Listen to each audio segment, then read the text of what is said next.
ओम शांति। आज 28 दिसंबर 2023 की बाबा की मुरली है और आज बाबा ने मुरली में कहा कि ज्ञान जो है वो दान माना, ये जो ज्ञान दान है वो पात्र को देख कर देना है। तो ज्ञान तलवार भी है, अमृत भी है। ये ज्ञान बहुत ऊंचा है जिससे आत्मा पतित से पावन बन जाती है। तो बाबा ने कहा अगर पात्र पवित्र है, माना अगर बुद्धि पवित्र है तो ज्ञान अच्छी रीति समझ बुद्धि में धारण कर सकते हैं।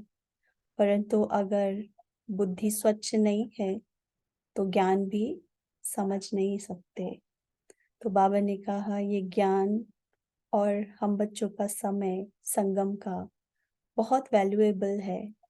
तो सदा दान जो दे तो पात्र को देख कर देना है। बाबा ने कहा फालतू समय वेस्ट नहीं करना है, हर एक की नब्ज देखकर ये ज्ञान को बताना है। उनको देखना है कि उनकी वृत्ति कहाँ जाती है ज्ञान सुनते हुए। तो इस रीति समझकर ज्ञान दान देना है, पात्र को समझकर। और दूसरी मुख्य बात आज बाबा ने कहा कि हम बच्चे बहुत भारी परहेज करते हैं और वो परहेज बाबा ने कहा कि तुम घर गृहस्थ में रहकर जब कमल फूल समान रहते हो, पवित्र रहते हो, तो बाबा ने कहा ये बहुत भारी परहेज है ना। तो जैसे बाबा ने कहा बेहद की पुरानी दुनिया से अपना बुद्धि योग निकालना है, देखते हुए भी नहीं देखना है। आप बच्चों की एक आंख में स्वीट होम और एक आंख में स्वीट राजधानी होनी चाहिए और इस दुनिया का कुछ भी जैसे देखते हुए नहीं देखना है। यह है बहुत बड़ी परहेज, है ना। तो ऐसे बाबा कहते हैं नई दुनिया में चलने के लिए हम बच्चे ये परहेज करते हैं। तो सुनेंगे बाबा के महावाक्य। मीठे बच्चे, दान सदा पात्र को देना है, फालतू समय वेस्ट नहीं करना है। हर एक की नब्ज देखो कि सुनते समय उनकी वृत्ति कहाँ जाती है। तो पात्र को देखकर दान देना है। ज्ञान बहुत ऊंचा और वैल्यूएबल है और हम बच्चों का समय भी बहुत वैल्यूएबल है। तो ऐसा ना हो कि हम कई बार ज्ञान ऐसे अननेसेसरी देते जाएं और पात्र योग्य ही ना हो, तो उनको समझ ही ना आए। इसलिए बाबा ने कहा नब्ज देख कर सुनाओ, ऐसा ना हो कि उनकी वृत्ति, उनका इंटरेस्ट ही ना हो। तो सदा पात्र को देखकर दान देना है। प्रश्न है पावन दुनिया में चलने के लिए तुम बच्चे बहुत भारी परहेज करते हो, तुम्हारी परहेज क्या है? उत्तर, घर गृहस्थ व्यवहार में कमल फूल के समान रहना ही सबसे भारी परहेज है। हमारा त्याग है सारी बेहद की पुरानी दुनिया का। एक आंख में है स्वीट हो, दूसरी आंख में है स्वीट राजधानी। इस पुरानी दुनिया को देखते हुए भी नहीं देखना, यह है बहुत बड़ी परहेज। इसी परहेज से पावन दुनिया में चले जाते हैं। क्योंकि बाबा ने कहा जैसे बेहद का संन्यास पुरानी दुनिया में है, परंतु पुरानी दुनिया में हमारी आंख बुद्धि मन डूबना नहीं चाहिए। जो बाबा ने कहा सिर्फ तुम्हारी एक आंख में हो स्वीट होम, एक आंख में हो स्वीट राजधानी, बाकी इस दुनिया में देखते हुए कुछ भी नहीं देखना है। ये है बेहद का त्याग, बेहद की पुरानी दुनिया से त्याग। तो बाबा ने कहा ये है बहुत बड़ी परहेज पावन दुनिया में चलने के लिए। गीत है धीरज धर मनवा धीरज धर। ओम शांति। गीत सुनने से ही बच्चों को खुशी का पारा चढ़ जाना चाहिए, क्योंकि दुनिया में दुख तो है ही।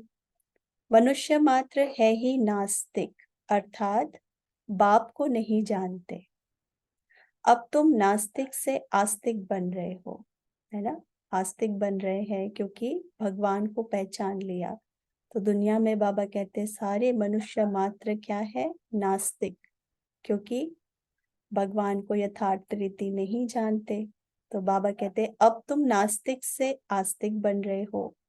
तुम बच्चे जब जानते हो कि हमारे सुख के दिन आ रहे हैं, कहीं भी तुम जाते हो तो पहले पहले तुम अपना परिचय दो। हम अपने को ब्रह्मा कुमार कुमारी क्यों कहलाते हैं? ब्रह्मा है प्रजापिता, शिव का बच्चा। ऊंचते ऊंच इस निराकार को कहा जाता है। ब्रह्मा विष्णु शंकर तो उनके बच्चे हैं, है ना। त्रिमूर्ति रचयिता शिव। तो ब्रह्मा विष्णु शंकर इन त्रिमूर्ति देवताओं के भी रचयिता वो शिव। तो बाबा कहते हैं ये उनके बच्चे हैं। विष्णु और शंकर को कभी प्रजापिता नहीं कहेंगे। प्रजापिता ब्रह्मा यहाँ है। देखो यह पॉइंट्स अच्छी तरह धारण करो, है ना। तो अच्छी रीति समझेंगे और धारण करेंगे। बाबा ने कहा लक्ष्मी नारायण राधे कृष्ण को प्रजापिता नहीं कहेंगे। प्रजापिता ब्रह्मा नाम मशहूर है। यह है प्रजापिता साकार। अब स्वर्ग का रचयिता तो परमपिता परमात्मा शिव है। स्वर्ग का रचयिता ब्रह्मा नहीं है। निराकार परमात्मा ही आकर प्रजापिता ब्रह्मा द्वारा स्वर्ग रचते हैं। हम उनके बच्चे कितने ढेर हैं। आत्माएं तो है ही परमपिता शिव की संतान। समझाने का बड़ा अच्छा तरीका चाहिए। बोलो हमको वह राजयोग सिखलाते हैं। ब्रह्मा द्वारा सृष्टि के आदि मध्य अंत का राज समझाते हैं। तो पहले यह ब्रह्मा सुन लेते हैं, है ना। तो शिव बाबा को, भगवान को, परमपिता परमात्मा को, निराकार को इस सृष्टि पर आना पड़ता है स्वर्ग की स्थापना के लिए। तो जब आते हैं तो ब्रह्मा तन का लोन लेकर हम बच्चों को भी अडॉप्ट करते हैं। इसीलिए ब्रह्मा हो जाता है प्रजापिता। लक्ष्मी नारायण को भी प्रजापिता नहीं कहेंगे, ब्रह्मा को कहते हैं। तो ब्रह्मा द्वारा सृष्टि के आदि मध्य अंत का हम बच्चों को राज समझाते हैं। तो बाबा ने कहा तो पहले यह ब्रह्मा सुन लेते हैं, क्योंकि पहले किसका आधार लिया, ब्रह्मा के तन का। तो जगदम्बा भी सुन लेती है। हम है बीके, गाया भी जाता है कन्या वह जो 21 कुल का उद्धार करे, 21 जन्म का सुख दे। हम परमपिता परमात्मा से 21 जन्म सतयुग त्रेता में सुख पाने लिए वर्षा लेते हैं। बरोबर सतयुग त्रेता में भारत सदा सुखी था, पवित्रता भी थी। तो वह हमारा बाबा है, यह है दादा। अब जिसके पास इतने बच्चे हैं उनको तो कोई परवाह नहीं। कितने उनके बच्चे हैं। हमको ब्रह्मा द्वारा शिव बाबा राजयोग सिखलाते हैं। उस बेहद के बाप से हमको वर्षा मिलता है। सारी दुनिया पतित है, उनको पावन करने वाला एक बाप है।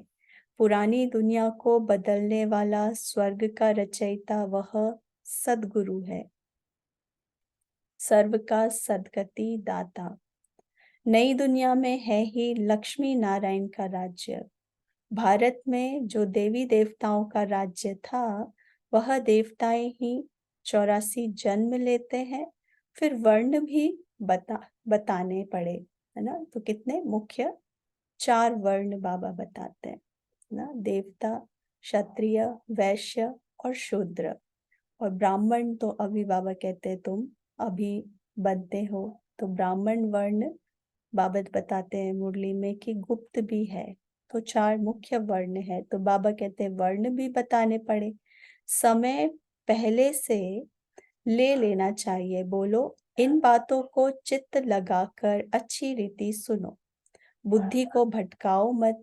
भाई जी व बहन जी तुम सब वास्तव में शिव की संतान हो। प्रजापिता ब्रह्मा तो सारे सिजरे का हेड हुआ। हम ब्रह्मा मुख वंशावली ब्राह्मण उनसे वर्षा ले रहे हैं। है ना। तो हम कौन हो गए? आपस में भाई बहन, ब्रह्मा की संतान, तो आपस में भाई बहन हो गए। तो बाबा कहते हैं हम अब उनसे वर्षा ले रहे हैं, योग बल से विश्व का राज्य पाते हैं, ना कि बाहुबल से। हम घर बार नहीं छोड़ते हैं, हम तो अपने घर में रहते हैं। यह स्कूल है मनुष्य से देवता बनने का। मनुष्य तो कोई देवता बना ना सके, यह दुनिया ही पतित है। पानी की गंगा तो पतित पावनी नहीं है, बार बार उसमें स्नान करने जाते हैं, पावन बनते ही नहीं। मनुष्य जाते हैं, बार बार गंगा स्नान करते हैं, समझते हैं कि सारे पाप धुल जाएंगे तो आत्मा पावन बन जाएगी, परंतु बार बार बाबा कहते उसमें स्नान करते पर पावन तो कोई बनता नहीं है। ऐसे ही रावण का भी मिसाल है, बार बार जलाते रहते हैं पर रावण मरता नहीं है। यह रावण वाला पोस्टर भी ले जाना चाहिए। कोई ऐसी बड़ी जगह जाओ तो एल्बम भी ले जाना चाहिए। देखो यह सब बच्चे हैं, सभी की प्रतिज्ञा की हुई है पवित्र रहने की। वास्तव में ब्रह्मा के सभी बच्चे हैं। प्रजापिता ब्रह्मा सिजरे का हेड है। इस समय प्रैक्टिकल हम ब्रह्मा कुमार कुमारियां हैं। तो तुम भी परंतु तो हो तुम भी, परंतु तुम पहचानते नहीं हो। क्योंकि बाबा कहते हैं यथार्थ रीति जानना, तो भगवान को जानना, फिर प्रजापिता ब्रह्मा को। तो बाबा कहते हैं कि हम उनको कहो हम ब्रह्मा कुमार कुमारियां हैं।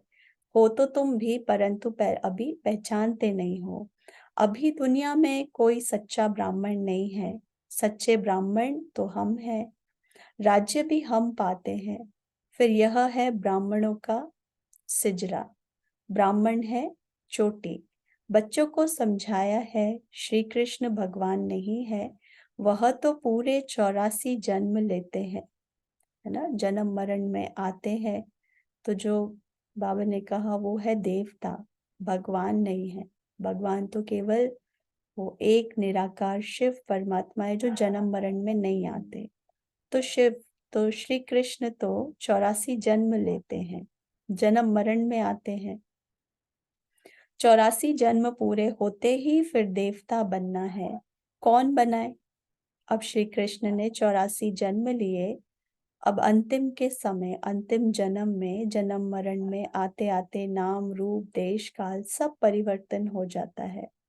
तो 84वां लास्ट जन्म जो है, तो बाबा ने कहा अब उनको फिर से कौन देवता बनाए।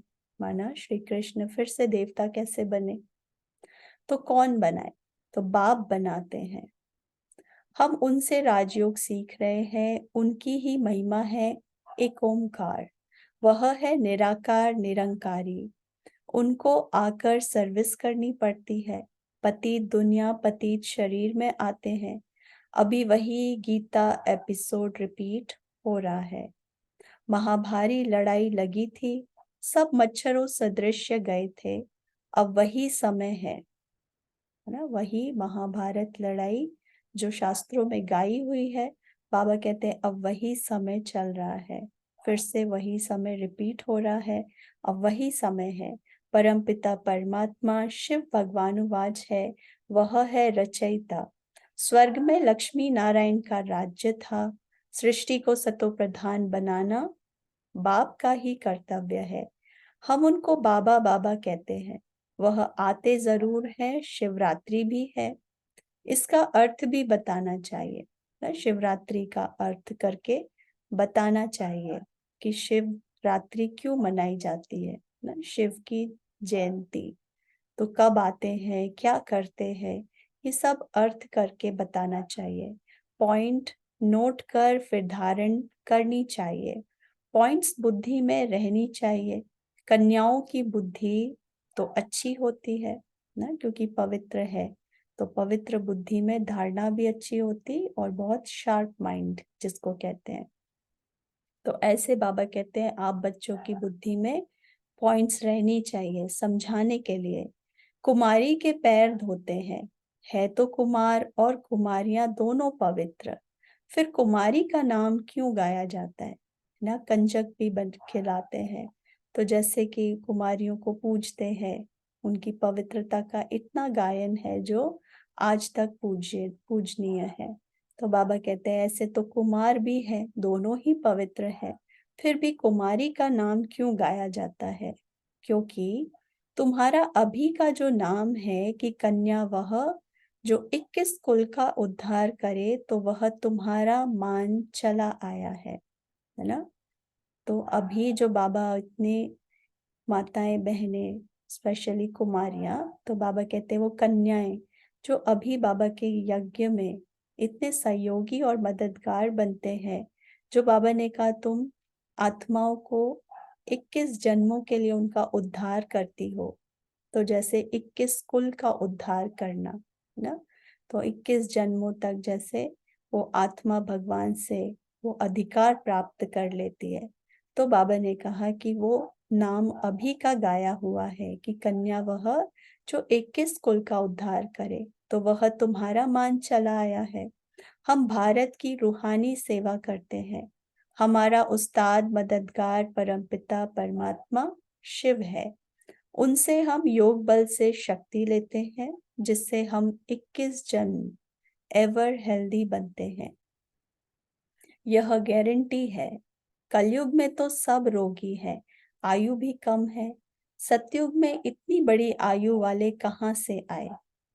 इस राजयोग से इतनी बड़ी आयु वाले बनते हैं, है ना, क्योंकि ये राजयोग प्राचीन योग है जिसके लिए गायन है कि आत्मा अमर बन जाती है। तो अमर बनना माना जैसे कि वो 21 कुल की प्राप्ति, और जैसे कल्प कल्प आत्मा ये प्राप्ति, ये प्रारब्ध भोगती है। और फिर जैसे सतयुग में आयु इतनी बड़ी हो जाती है, जो बाबा ने कहा जैसे गायन है कि आत्मा अमर बन जाती है, तो इतनी बड़ी वाले आयु बन जाती है। तो वहां अकाले मृत्यु होती नहीं, एक शरीर छोड़ दूसरा लिया जाता है। यह पुरानी खाल है। शिव बाबा की याद में रह इस देह सहित देह के सब संबंधों को भूल जाना है। तो ये धारणा पक्की करनी है, बार बार हमें देखना है, देह की दुनिया को भूलते जाना है। बाबा कहते हैं एक शरीर छोड़ा दूसरा लिया। तो सतयुग में जैसे आत्माएं बहुत खुशी खुशी देह का त्याग करते हैं, क्योंकि मित्र संबंधी जो भी हैं सभी में वो देह की आकर्षण, वो ममत्व नहीं होता। तो जैसे आत्मा खुशी खुशी एक शरीर छोड़ दूसरा शरीर बदलती है। तो बुद्धि से हम बेहद का त्याग करते हैं। हमारी बुद्धि योग की रूहानी यात्रा है। वह जिस्मानी यात्रा मनुष्य सिखलाते हैं। बुद्धि की यात्रा बाप के सिवाय कोई सिखलाने वाला नहीं है। यह राजयोग सीखने वाले ही स्वर्ग में आएंगे। अब फिर से सैंपलिंग लग रहा है। हम सब उस बाप के बच्चे हैं। हम बच्चों को शिव बाबा से वर्षा मिलता है। यह दादा भी शिव बाबा से वर्षा लेते हैं। ब्रह्मा बाबा, आप भी बेहद के बाप से वर्षा लो। यह बड़ी हॉस्पिटल है। हम 21 जन्म के लिए फिर कभी रोगी नहीं बनेंगे, है ना। तो ये है बड़ी हॉस्पिटल, जिसको बाबा कहते हैं हम सभी कौन है? मास्टर रूहानी सर्जन। और फिर जैसे आत्माओं का, यहाँ पर जैसे आत्माओं को वो शक्ति, वो बल देना, तो जैसे उनको नया जन्म देते हैं। तो हम 21 जन्म के लिए फिर कभी रोगी नहीं बनते। हम भारत की सच्ची सेवा कर रहे हैं, इसीलिए गायन है शिव शक्ति सेना ना। ये है सच्ची सच्ची सेना, सच्ची सच्ची सेवा जो हम भारत की करते हैं। भारत को फिर से वो पुरानी दुनिया से नई दुनिया, पतीत से फिर वो पावन दुनिया स्थापन करते हैं भगवान की मदद से। तो बाबा कहते हैं आप हो शिव शक्ति सेना। अब बाप कहते हैं याद से अपने विक्रम विनाश करो तो आत्मा शुद्ध बन जाएगी, और ज्ञान को धारण करने से तुम चक्रवर्ती राजा बनेंगे। हम पवित्र बनेंगे तो लक्ष्मी को अथवा नारायण को भी वरेंगे। सर्वगुण संपन्न संपूर्ण निर्विकारी यहाँ नहीं बनेंगे तो लक्ष्मी नारायण को कैसे वरेंगे, है ना। तो सतयुग आना है, और सतयुग में जाने के लिए सतयुग में देवी देवताएं राज्य करते हैं, जिनके लिए गायन है सर्वगुण संपन्न, संपूर्ण निर्विकारी, 16 कला संपूर्ण। तो लक्ष्मी नारायण बाबा कहते हैं वो तुम्हें अभी बनना है। 16 कला संपूर्ण, संपूर्ण निर्विकारी, बाबा कहते हैं तुम बच्चों को अभी बनना है, इतना पवित्र। क्योंकि जब सतयुग आएगा तो हम देवी देवता वो राज्य पद प्राप्त करेंगे। ऐसा नहीं कि पहले सतयुग आए और फिर हम बने, नहीं। तो बाबा कहते हैं वो तुम्हें अभी बनना पड़ेगा, फिर सतयुग में आएंगे। इसीलिए कहा जाता है आईने में अपने को देखो, लक्ष्मी नारायण को वरने लायक बने हो। पूरा नष्ट मोह नहीं बनेंगे तो लक्ष्मी को वर नहीं सकेंगे, फिर प्रजा में जाएंगे, है ना। तो वो बार बार बाबा कई बार मुरलियों में कहते हैं, वो नारद मुनि की कहानी ना, कि उन्होंने कहा लक्ष्मी को वरेंगे, तो बाबा कहते हैं अपनी शक्ल देखो ना। तो शक्ल देखी तो जैसे बंदर, मनुष्य की शक्ल कैसी। तो बाबा ने कहा लक्ष्मी को वरने लायक है। अगर बंदर में कितना मोह होता है, तो मोह का हमेशा उदाहरण बंदर से किया जाता है। तो ऐसे बाबा कहते हैं कि अपनी शक्ल देखो, अगर पूरा नष्ट मोह नहीं बने हैं तो फिर लक्ष्मी को वर नहीं सकते और प्रजा में चले जाएंगे। शिव बाबा को भी परम धाम से आना पड़ता है, जरूर पति दुनिया में आए तो पावन बनाकर ले जाए। यहाँ हम परहेज भी बहुत रखते हैं। हमारी एक आंख में स्वीट होम, दूसरी हाथ आंख में स्वीट राजधानी है। हमारा त्याग सारी दुनिया का है। घर गृहस्थ में रहते कमल फूल समान पवित्र रहते हैं। बूढ़े समझते हैं वानप्रस्थ अवस्था है, चलो मुक्ति धाम के लिए पुरुषार्थ करें, है ना। दुनिया में ऐसे ही समझते हैं, जब वानप्रस्थ अवस्था हो जाएगी तब फिर मुक्ति धाम के लिए पुरुषार्थ करेंगे। परंतु बाबा के तो हर अवस्था के बच्चे हैं, और सभी के लिए ये है कि गर्भग्रस्त में रहते रह हुए पावन बनना है।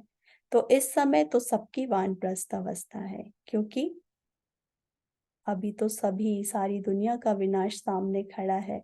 सभी को घर जाना है, मुक्ति धाम जाना है, चाहे छोटा बच्चा हो बड़ा हो ना। तो बाबा कहते हैं कि अभी सभी की वानप्रस्थ अवस्था है। हर एक को हक है बाप से वर्षा लेने का, दुख धाम को भूल जाना है, यह है बुद्धि से त्याग। हम पुरानी दुनिया को बुद्धि से भूल नई दुनिया को याद करते हैं, है ना। तो त्याग कौन सा करना है, छोड़ के नहीं जाना, परंतु जैसे बुद्धि से त्याग करना है, बुद्धि से सब कुछ छोड़ते जाना है। जैसे दुनिया में होते हुए नहीं है, देखते हुए नहीं देखना है, फिर अंतमति सो गति हो जाती है। यह सबसे बड़ी गॉड फादरली यूनिवर्सिटी है। भगवानुवाच, मैं राजयोग सिखलाकर मनुष्य से देवता बनाता हूँ, ऐसे ऐसे समझाना चाहिए। बोलो हम जो सुनाते हैं वह बैठकर सुनो। बीच में प्रश्न पूछने से वह प्रवाह टूट पड़ता है, क्योंकि बीच में वो जैसे कि डिस्टरबेंस होता है, बीच में कोई प्रश्न पूछे कुछ भी, तो वो जो एक चल रहा है, कोई भी बात, कोई पॉइंट है, तो उसका फिर अफेक्ट बीच में वो जैसे टूट जाता है। बाबा कहते हैं प्रवाह टूट पड़ता है। हम आपको सारे सृष्टि चक्र का राज बतलाते हैं। शिव बाबा का ड्रामा में क्या पार्ट है, लक्ष्मी नारायण कौन है, हम सबकी जीवन कहानी बताएंगे। हर एक की नब्ज देखनी चाहिए, उस समय की वृत्ति देखनी चाहिए, ठीक सुनता है, तवाई होकर तो नहीं बैठा है ना। जब ऐसे ज्ञान सुनाए, ज्ञान की पॉइंट्स बताएं, जब किसी को कोर्स कराएं, तो हमेशा बाबा कहते हैं उनकी वृत्ति को देखना चाहिए। ठीक से सुनते हैं, इंटरेस्ट से सुन रहे हैं या तवाई होकर बैठे हैं, है ना। कोई इंटरेस्ट नहीं, जैसे एकदम ठंडे हैं या कुछ समझ नहीं आता, तो ये देखना चाहिए। तो वहां यहाँ वहां तो नहीं देखता है, यहाँ बाबा भी देखते हैं कौन सामने सुनकर झूमते हैं। यह ज्ञान का डांस है ना, ज्ञान डांस। जो मन ही मन जब हम सुनते हैं तो मन ही मन जैसे मन कितना आनंद में और सुख की अनुभूति करता है। तो जब बाबा की पॉइंट्स सुनते जाते हैं तो जैसे मन कितना आनंदित होता है, जैसे ज्ञान की डांस। तो वह स्कूल तो छोटे होते हैं जो टीचर अच्छी रीति देख सके और नंबरवार बिठाए। यहाँ तो बहुत है ना, कितने बच्चे हैं बाबा के, तो नंबरवार बिठा नहीं सकते। तो देखना पड़ता है ना कि किसका इंटरेस्ट है, किसका नहीं है, किसको ये ज्ञान डांस, कौन ज्ञान डांस करते हैं मनी मन और कौन फिर तवाई की तरह बैठे हैं। तो ऐसे फिर देखकर बाबा को समझ आता है कि किसको कितना समझ आता है, किसको कितना इंटरेस्ट है।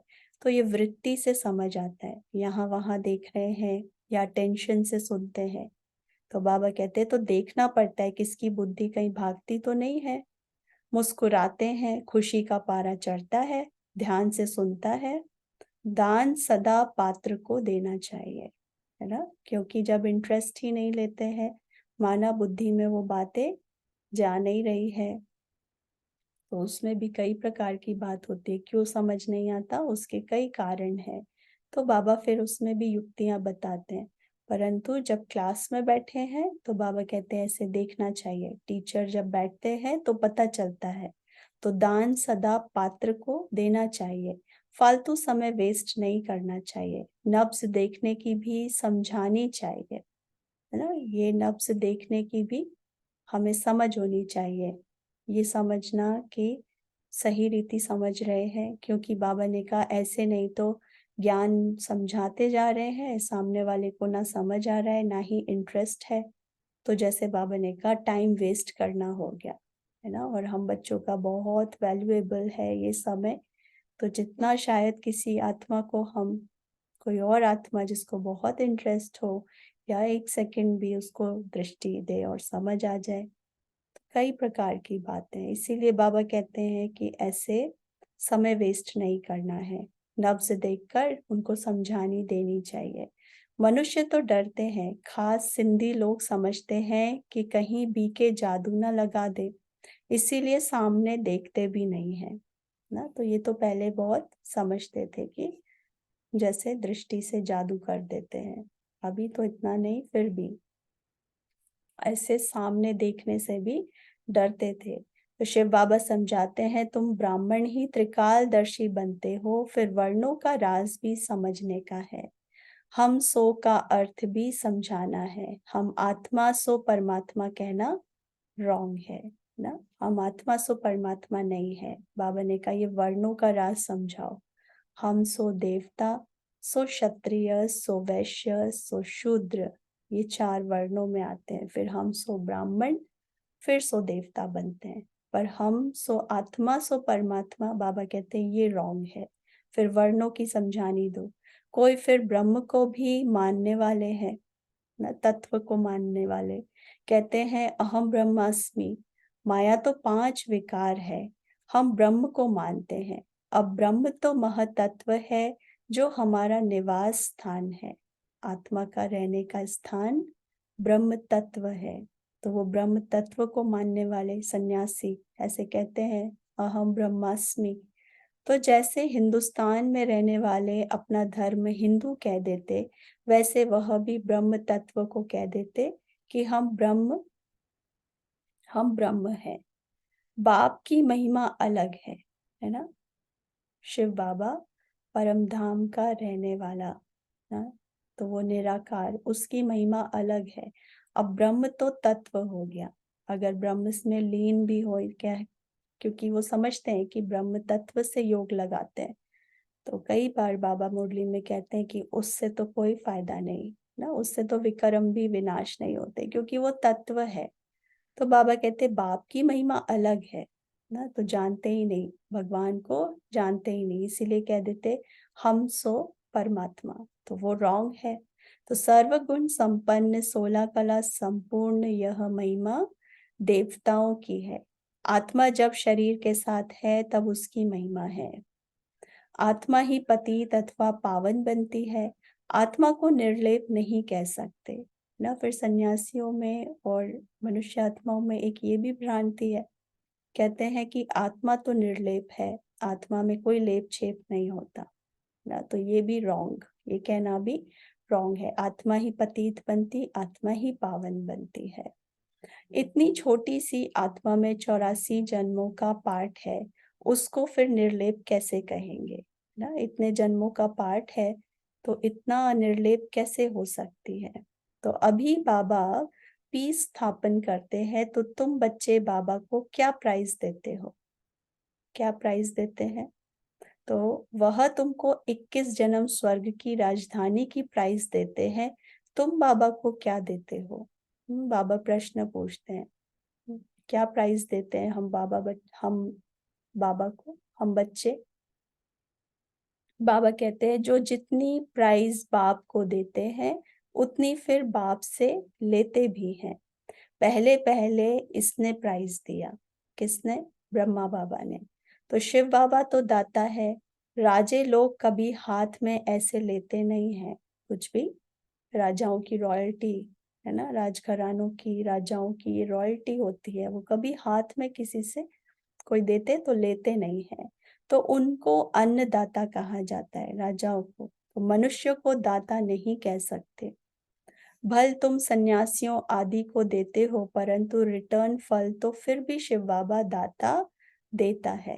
क्योंकि बाबा कहते हैं भक्ति मार्ग में भी तुम जो भी करते आए, दान पुण्य आदि करते आए, वो भी इनडायरेक्ट किया, क्योंकि भगवान को यथार्थ रीति ना जानने कारण वो इनडायरेक्ट हो जाता है। फिर भी बाबा कहते हैं उसमें भी मैंने तुमको रिटर्न दिया। अल्पकाल का तो मिल ही जाती है प्राप्ति, भावना का भाड़ा बाबा कहते हैं मैं देता हूँ। तो यहाँ भी बाबा कहते हैं तुम दाता को क्या देते हो? दाते हम, बाबा कहते हैं तुम मनुष्य नहीं दे सकते, दाता तो भगवान है, वो देता है। तो कहते हैं सब कुछ ईश्वर ने दिया है ना। फिर क्या कहते हैं कि सब कुछ ईश्वर ने दिया है, ईश्वर ही लेते हैं। फिर कोई मरता है तो रोते क्यों हो, है ना? इसका वो गाय, इसके लिए कहते हैं बाबा, अगर भगवान किसी को बच्चा है तो कहते हैं ईश्वर ने दिया, तो जब मर जाते हैं तो फिर कहते हैं रोते क्यों हैं? बाबा कहते हैं ईश्वर ने दिया था, ईश्वर ने ले लिया, परंतु ना वह लेते हैं ना वह देते हैं। वह तो लौकिक माँ बाप जन्म देते हैं, फिर कोई मर जाता है तो उनको ही दुख होता है। यह ईश्वर ने दिया, उसने ही लिया, तो दुख क्यों होना चाहिए, है ना? ईश्वर का था, ईश्वर ने दिया, उसने ले लिया, तो दुख क्यों होना चाहिए?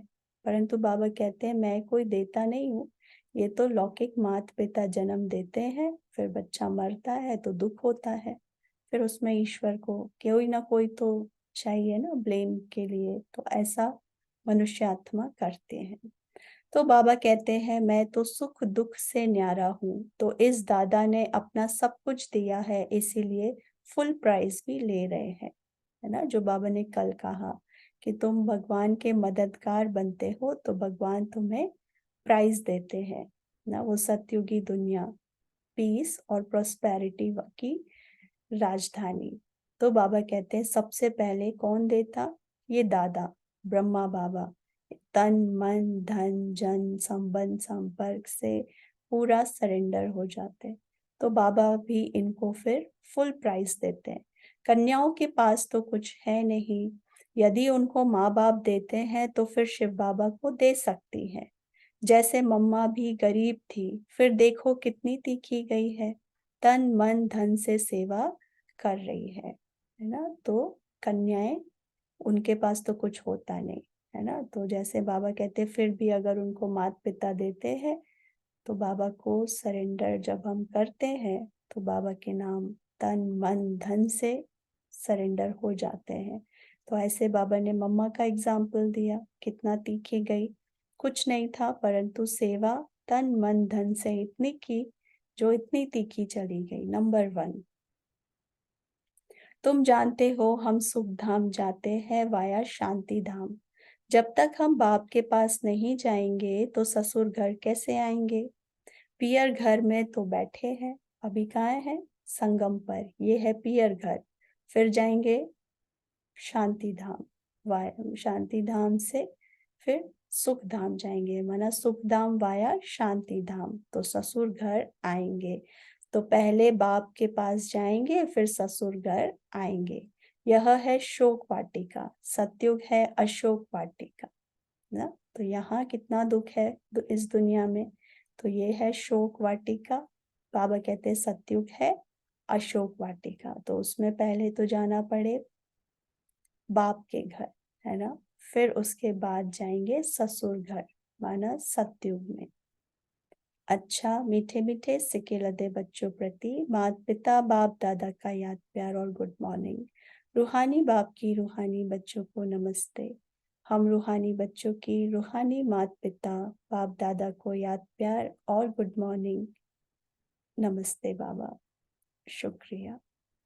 तो धारणा के लिए मुख्य सार है, पहला पॉइंट, इस वानप्रस्थ अवस्था में स्वीट होम और स्वीट राजधानी को याद करने के सिवाय बुद्धि से सब कुछ भूल जाना है, पूरा नष्ट मोह बनना है ना। तो बाबा ने कहा एक आंख में स्वीट होम, दूसरी आंख में स्वीट राजधानी को याद करना है, और इस दुनिया में रहते हुए जैसे कुछ भी नहीं देखना है, तो पूरा नष्ट मोह बनना है। दूसरा, बुद्धि योग से बेहद का त्याग कर रूहानी यात्रा करनी है, श्रीमत पर पवित्र बन भारत की सच्ची सेवा करनी है ना। तो बाबा कहते तुम करते हो भारत की सच्ची सेवा, तुम हो शिव शक्ति सेना।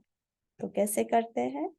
बुद्धि से बेहद का त्याग कर रूहानी यात्रा, बाबा की याद में जब रहते हैं। वरदान है, श्रेष्ठ कर्म रूपी डाली में लटकने के बजाय उड़ती पंछी बनने वाले हीरो पाठधारी भव। हीरो पाठधारी भव का बाबा ने आज वरदान दिया।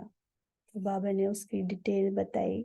संगम युग पर जो श्रेष्ठ कर्म करते हो, यह श्रेष्ठ कर्म हीरे की डाली है। संगम युग का कैसा भी श्रेष्ठ कर्म हो, लेकिन श्रेष्ठ कर्म के बंधन में भी फंसना अथवा हद की कामना रखना, यह सोने की जंजीर है ना। तो ये है सोने की जंजीर जिसमें फंस जाते हैं, है ना। श्रेष्ठ कर्म तो हम बच्चों को करने ही हैं, श्रेष्ठ कर्म पुण्य कर्म। तो जब हम श्रेष्ठ कर्म करते हैं तो उसके भी बंधन में फंसना, बाबा कहते हैं ये है सोने की जंजीर। कैसे बंधन में फंसते हैं? मैंने इतना किया, तो मैंने इतना किया तो इतना नाम होना चाहिए, मान शान आदि आदि। तो ये बाबा कहते हैं ये सोने की जंजीरों में फंस जाते हैं, क्योंकि श्रेष्ठ कर्म किया, फिर उसकी एक्सपेक्टेशंस, है ना, कि ये होना चाहिए वो होना चाहिए आदि आदि ना। इसे तो सभी समझते हैं। तो बाबा कहते हैं ये है सोने की जंजीर। तो इस सोने की जंजीर अथवा हीरे की डाली में भी लटकना नहीं है, क्योंकि बंधन तो बंधन है। इसीलिए बाप दादा सभी उड़ते पंछियों को स्मृति दिलाते हैं कि सर्व बंधनों अर्थात हदों को पार कर हीरो पाठधारी बनो, है ना। तो हीरो पाठधारी कौन? जो इन जंजीरों में ना फंसे। तो बाबा ने कहा ये है हीरो की जंजीरें और सोने की जंजीरें और हीरो की डाली, है ना। तो कैसे? बाबा ने कहा इसमें फंसना नहीं है, ना ही इनमें लटकना है, क्योंकि बंधन तो बंधन है। श्रेष्ठ कर्म तो करना है, परंतु श्रेष्ठ कर्म के बाद उसका जो फल है, उसके लिए जो आत्मा को कई प्रकार की एक्सपेक्टेशंस होती हैं, उसमें जो संकल्प चलते हैं, तो बाबा कहते हैं तो ये तो बंधन हो जाता है ना, कि ये हमने किया तो इसके रिटर्न में ये होना चाहिए, ये है बंधन। तो बाबा कहते हैं बंधन तो फिर बंधन है, फिर वो चाहे सोने की जंजीर हो या हीरे की डाली हो जिसमें हम लटके हुए हैं। तो बाप दादा कहते हैं इससे भी ऊपर जाना है, बहुत हल्का कर्म किया और उससे डिटैच, है ना। तो उड़ता पंछी, तो बाबा वो स्मृति दिलाते हैं कि हम बच्चों को उड़ता पंछी बनना है। श्रेष्ठ कर्म किया, पुण्य कर्म किया, और किसी बंधन में मैं आत्मा नहीं हूँ, जीरो एक्सपेक्टेशन, कोई कामना नहीं, कोई मांग नहीं, केवल श्रेष्ठ कर्म किया और न्यारे हो गए, डिटैच, बंधन मुक्त ना। तो सर्व बंधन, ऐसे सभी बंधनों से अर्थात हदों को पार कर हीरो पाटदारी बनना ना। तो ऐसे बंधनों से पार होना है, तब बाबा ने कहा आप हीरो पाटदारी बन जाते हो ना। दादी जानकी जी एक अपना बताती थी अनुभव कि दादी जब कहीं सेवा में जाते थे तो बस सेवा किया, उसके बाद जब रिटर्न गए तो फिर पलट कर भी नहीं देखना वहां, कि बस अभी क्या, कुछ नहीं, वहां की वहां रही, खत्म, पाठ खत्म। तो ऐसा हमें पाठ बजाना है ना। तो श्रेष्ठ कर्म रूपी डाली में लटकने के बजाय उड़ते पंछी बनने वाले हीरो पाठधारी भव। स्लोगन है, अंदर की स्थिति का दर्पण चेहरा है, चेहरा कभी खुश्क ना हो, खुशी का हो, है ना। तो हम बच्चों की स्थिति कैसी होनी चाहिए, बहुत खुश मिजाज ना, नहीं तो कोई क्या समझेंगे कि इनको भगवान मिला है, इन्हें भगवान पढ़ाते हैं। तो जब हम कहते हैं हमें भगवान पढ़ाते हैं, हमें भगवान मिला है, तो हमारा चेहरा कैसा होना चाहिए, है ना। तो ये है अंदर की स्थिति कि रोज हमें भगवान पढ़ा रहे हैं, तो हमारी स्थिति कितनी खुशी, आनंद और अति इंद्रिय सुख की होनी चाहिए। तो अंदर की स्थिति आपका चेहरा है ना। चेहरा दर्पण है, तो चेहरा सदा ही खुश मिजाज, खुशी का हो, खुश्क ना हो, माना उदास का, उदासी ना हो ना। तो आज सारा दिन बाबा ने हम बच्चों को होमवर्क दिया, एक आंख में स्वीट होम और एक आंख में स्वीट राजधानी को याद करना है, और पुरानी दुनिया से नष्ट मोह बनना है। जैसे बाबा कहते हैं, ये है तुम्हारा बेहद का त्याग, कि तुम इस दुनिया में रहते हुए जैसे नहीं हो ना, इस दुनिया में इसको देखते हुए भी नहीं देखना है। तो ऐसी हम बच्चों को परहेज करनी है, इतना नष्ट मोह बनना है, बुद्धि से बेहद का त्याग करना है, और श्रीमत पर पवित्र, संपूर्ण पवित्रता को धारण कर भारत की सच्ची सेवा करनी है ना। अच्छा, ओम शांति।